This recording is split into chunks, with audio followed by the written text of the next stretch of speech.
आदिशक्ति उमिया मात की बोलो गरवा गिरनारी महाराज की ब्रह्माणी मात की कृष्ण कन्हैया लाल की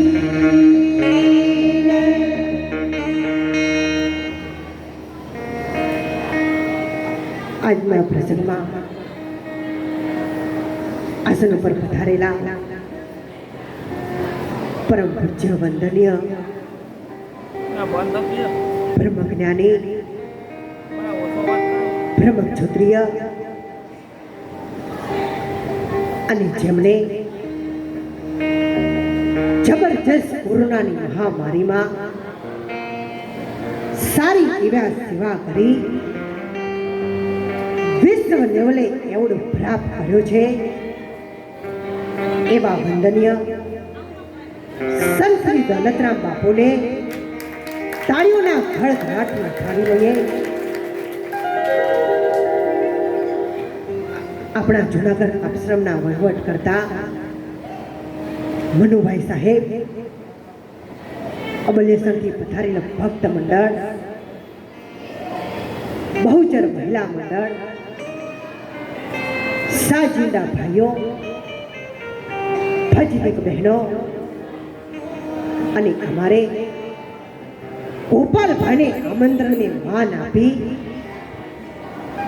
અને પધારેલા અમારા હાથમાં સિંહ સજ્જનો વડીલો, ભાઈઓ બહેનો, ભાલા બાલગોપાલના ચરણોમાં વિશ્વ ભારતીના લાખોવાર વંદન અને નમસ્કાર છે.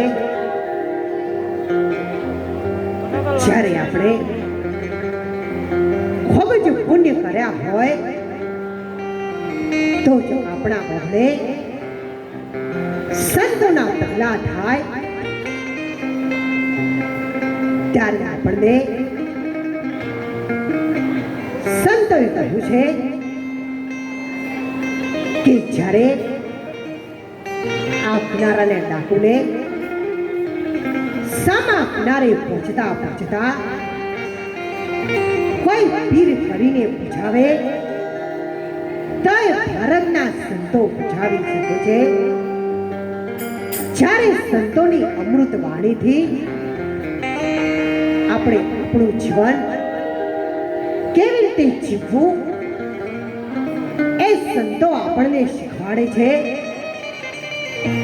ત્યારે આપણને તુલસીદાસ મહારાજે રામાયણમાં સમજાવ્યું છે કે દુર્લભ મનુષ્યને પાવા માણસનો જન્મ મળવો એ ખૂબ મુશ્કેલ છે અને જો એ મળી જાય તો આપણે એનો સદુપયોગ કરી લેવો જોઈએ. ત્યારે આપણને સંતોએ સાખીમાં સમજાવ્યું છે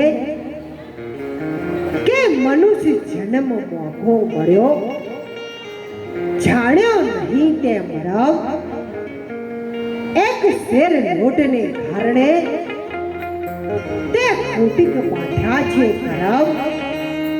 અને ત્યારે આપણને ભજન વાણીમાં પણ સમજાવ્યું છે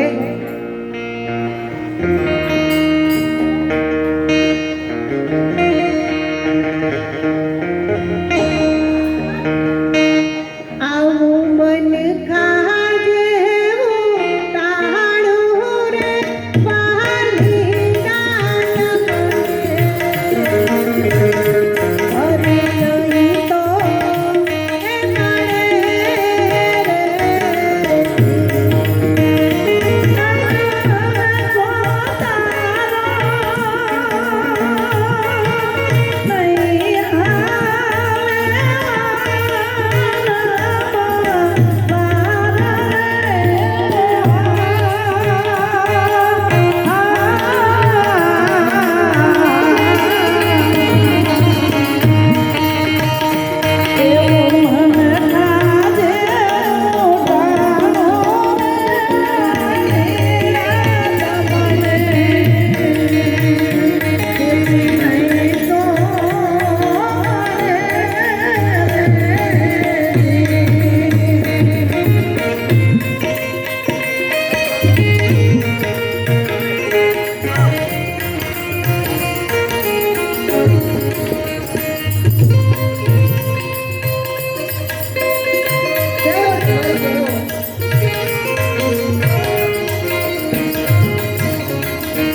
જુઓ, સભામાં ચા પણ આવી ગઈ છે.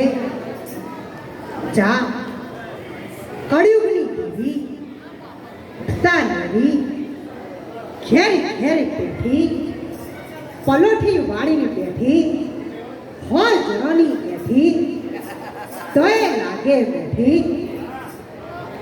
ત્યારે આપણને કહ્યું છે કે ગાદલા રજઈને ઢોળ્યો, દાંતણ પોળીને દહીં, એટલું મળે આ મનખા જન્મમાં, બીજા કોઈ જન્મમાં નહીં. જય હો દીકરીઓ, તમારી જય હો. જો ભગવાને આપણને મનખા જન્મ આલ્યો છે તો ખૂબ માપમાં રહેજો. જો ઊંટ થઈને અંતર્યા તો ખાવામાં આવશે કડવો ઝેર લેમડો અને બાવળિયાના કોટા. એ વિશે તમને મનખા જન્મના લાડવા, દાળ ભાત અને મોહનથાળના કટકા યાદ આવશે. પણ ના ખાટામાં ગયા પછી પત્તો લાગશે નહીં અને પાછળી તમને થશે કે જો મનખા જન્મમાં આ હાથે પૂન દાન કર્યું હોત, સારા કાર્યો કર્યા હોત તો ઊંટના ખાતામાં નંબર આવત નહીં. એક વખત એક નગર શેઠનું નામ સાંભળી અને ભિખારી શેઠના ઘેર આવ્યો અને કહ્યું કે શેઠ, 1 રૂપિયો આપો. ત્યારે શેઠે કહ્યું કે મારા બાપ દાદાએ આપ્યું નથી અને મારાથી આવી 70 વર્ષે ટેક ના તૂટે. ત્યારે ભિખારી કહે કે ગમે તે થાય પણ તમારા ઘેરથી લીધા વગર જવું નથી. અને શેઠ કહે કે ગમે તે થાય પણ આપવું નથી. ત્યારે ભિખારી કહ્યું કે શેઠ, જો કશું ના આલો તો તમારા ઓગણાની ચપટી ભરીને ધૂળ આપો.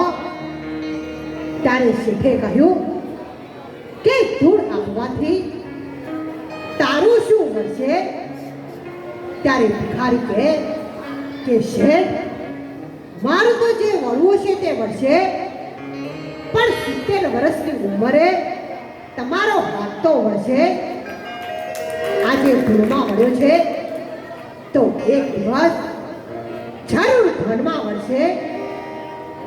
ત્યારે આપણને કહ્યું છે કે તમે કેટલું કમાણા એ બહુ મહત્વનું નથી, પણ તમારી કમાણી કયા માર્ગે વપરાણી એ બહુ મહત્વનું છે. તમે કેટલું જીવ્યા એ બહુ મહત્વનું નથી, પણ તમે કેવું જીવ્યા એ બહુ મહત્વનું છે. દરેક ભાઈઓને અને મારી બહેનોને મારું ભાવભર્યું આમંત્રણ છે કે ટૂંક જ સમયમાં ગુરુ પૂર્ણિમાનો પર્વ આવી રહ્યો છે. તો સંત શ્રી દોલતરામ બાપુના સાનિધ્યમાં જબરજસ્ત મોટા પાયે ગુરુ પૂર્ણિમાનો પ્રસંગ ઉજવી રહ્યા છે. તો પધારેલા સર્વ સંતોને મારું ભાવભર્યું આમંત્રણ છે. અને જો તમે સૌરાષ્ટ્રમાં આ જાઓ તો જૂનાગઢમાં આપણા આશ્રમમાં જરૂર પધારજો. જો તમે શ્રી રામચંદ્ર ભગવાન બનીને આવશો તો અમે તમારા માટે સબરીના બોરનો પ્રસાદ તૈયાર રાખીશું. પણ તમે જરૂર પધારજો. અને ત્યારે આપણને જનવાણીમાં પણ સમજાવ્યું છે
ચરણોમાં પડ્યા છીએ અને ભગવાને બે હાથ હાલ્યા હોય તમે હાથ નીચા કરી અને ભગવાનના નામની તાળીઓ પાડો.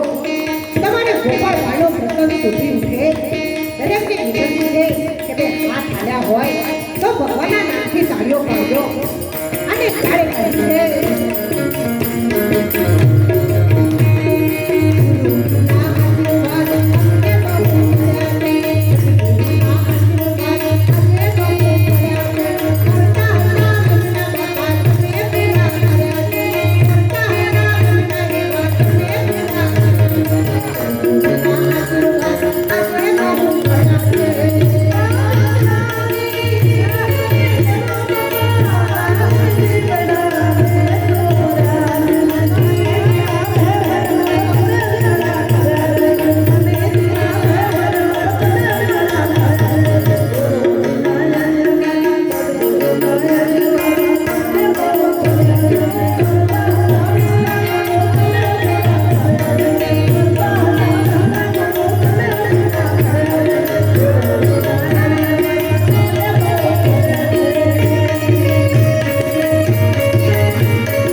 છે